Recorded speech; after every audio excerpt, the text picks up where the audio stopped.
এই যে এটা নিয়ে যাবি না ওটা দোকান।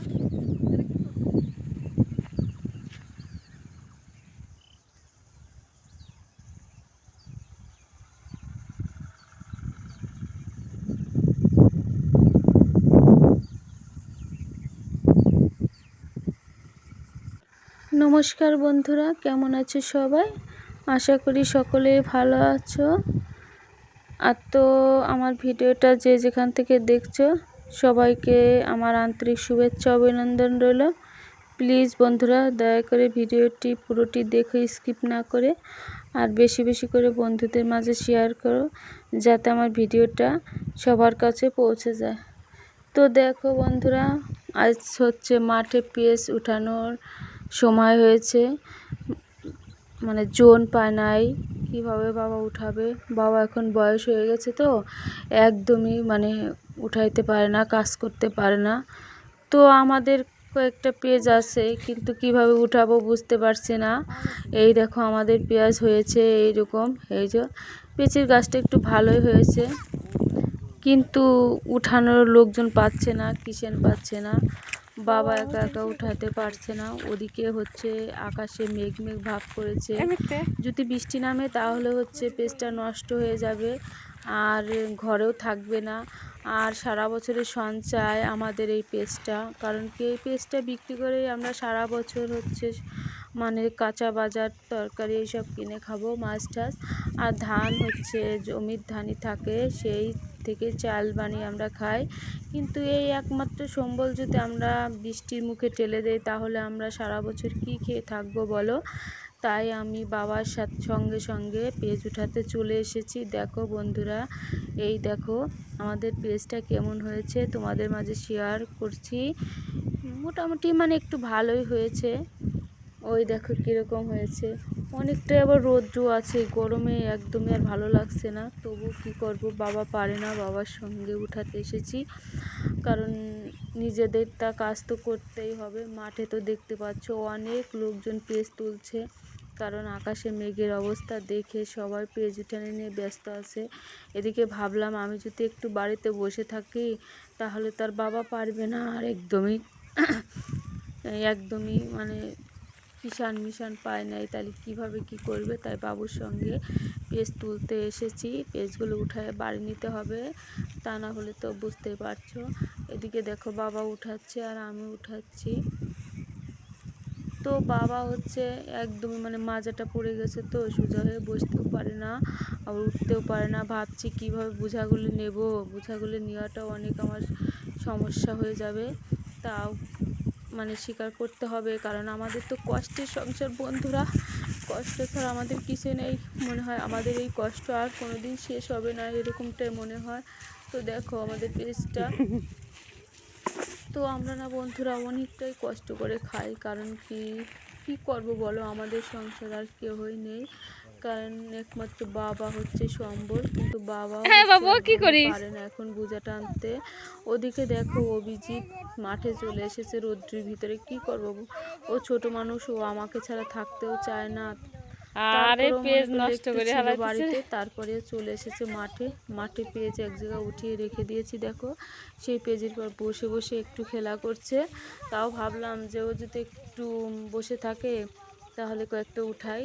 এই রৌদ্র আছে, এদিকে আবার ভয় লাগে বলো, কারণ বাচ্চা মানুষ, রৌদ্র তো লেগে যেতে পারে।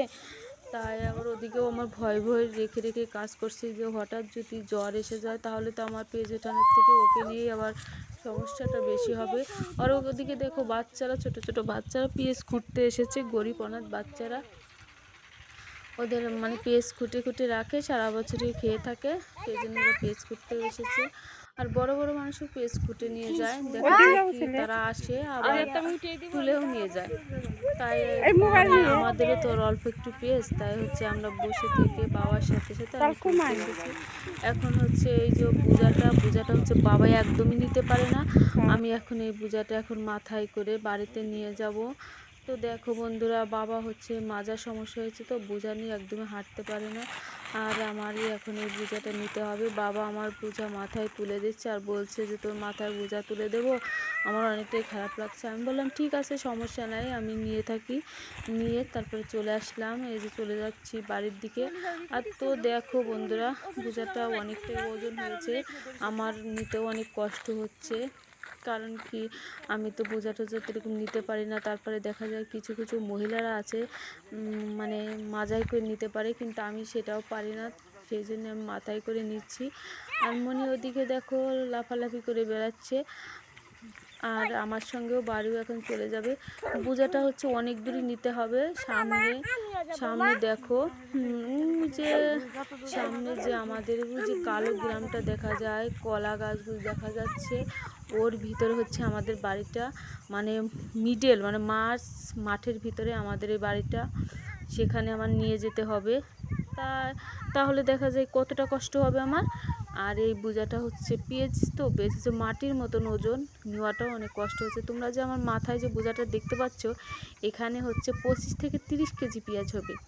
মানে ওই পাতাগুলো হচ্ছে কেটে কেটে ভরেছি, তো সেই জন্য যতটা মানে দেখা যাচ্ছে ততটাই পেঁয়াজ, কিন্তু পেঁয়াজ তো ওজন হয়, তাই এখানে 25 থেকে 30 কেজি ওজন হবে। তাও নিতে হবে কষ্ট করে। আমি ভাবছি যে ওই আরেকটু এগিয়ে তারপরে বোঝাটা ওই যে কালো কালো গাছ দেখা যায় ওখানে রেখে আসবো, পরবর্তীতে আবার একটু জিরিয়ে আবার নেব।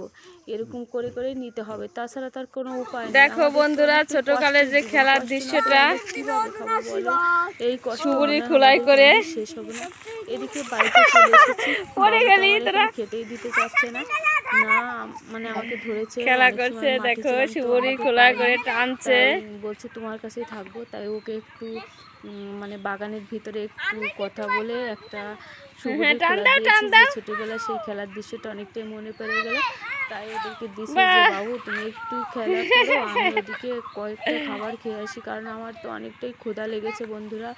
কারণ ক্ষুধার জন্য দেখো বন্ধুরা আমাদের সেই ছোটকালের দৃশ্যটা মনে পড়ে যায়, সেই সময়টা যে কত মধুর ছিল। বাবুকে একটু খেলতে দিয়েছি, বাবু খুব মজা করে খেলা করছে। এখন ও খেলতে বসে গেছে, কারণ কি ওর ওই দেখো বন্ধুরা, আমাদের গাছে দুইটা কাঁঠাল ধরেছে। কাঁঠাল দুটো দেখতে কিন্তু অনেকটাই সুন্দর হয়েছে। এদিকে এসে আমি খাওয়া শুরু করে দিয়েছি, এখন খাবো। কারণ কি, আমার এতটা ক্ষুধা লেগেছে বলে বোঝাতে পারবো না, কি করব বলো। কারণ কিছু করার নেই, কারণ মাঠে গিয়েছি, একটু কাজ না করে কি আসা যায় বলো। আর মাঠটা হচ্ছে অনেক দূরে, আসতে আসতে আবার যেতে যেতে মানে বেলা উঠে যাবে, রৌদ্র বেশি হয়ে যাবে, তাহলে তখন তো আর আমার যাওয়া সম্ভব না। আর হচ্ছে এমনিতেই মেয়ে ছেলের গা হচ্ছে নরম, একটুতেই রোদ লেগে যায়। তাই আমি ভাবলাম আর কয়েকটা উঠিয়ে যাই, তারপরে খেতে যাব। এরকম করতে করতে আমার অনেকটাই বেলা হয়ে গেছে, কিছু করার নেই বলো বন্ধুরা। কপালে যদি সুখ না থাকে তাহলে আর কিছুই করার নেই। কারণ কি, সুখ হচ্ছে একটা আলাদা জিনিস। তাই আমার কপালে সুখ লেখার সময় বিধির কলম থেকে মনে হয় কালি ফুরিয়ে গিয়েছিল, সেই জন্য বিধি আমার সুখটা লিখতে পারেনি। আমার এই জীবনটা এরকম করেই কাটাতে হবে, কারণ আমার এই জীবনটা মানে এরকমভাবেই যাবে। তা না হলে বলো, আমার যদি সুখ থাকতো তাহলে তো আমার জন্ম থেকে একটা ভাইটাই হতো, একদম ভালো ফ্যামিলির সাথে বিয়ে হতো। কিন্তু আমার কপালে তো সুখ নেই বন্ধুরা, তাই আমার এই কাজকর্ম করেই খেতে হবে। তো তোমরা যদি আমার একটু সাপোর্ট করো, পাশে থেকো, ভাই হয়ে, বন্ধু হয়ে এবং আমার দাদা বৌদি হয়ে, এরকম যদি আমার একটু পাশে থেকো, তাহলে আমি হয়তো আমার কষ্টটা একটু দূর হতো আর একটু এগিয়ে যেতে পারতাম, এবং বাবা মাকে একটু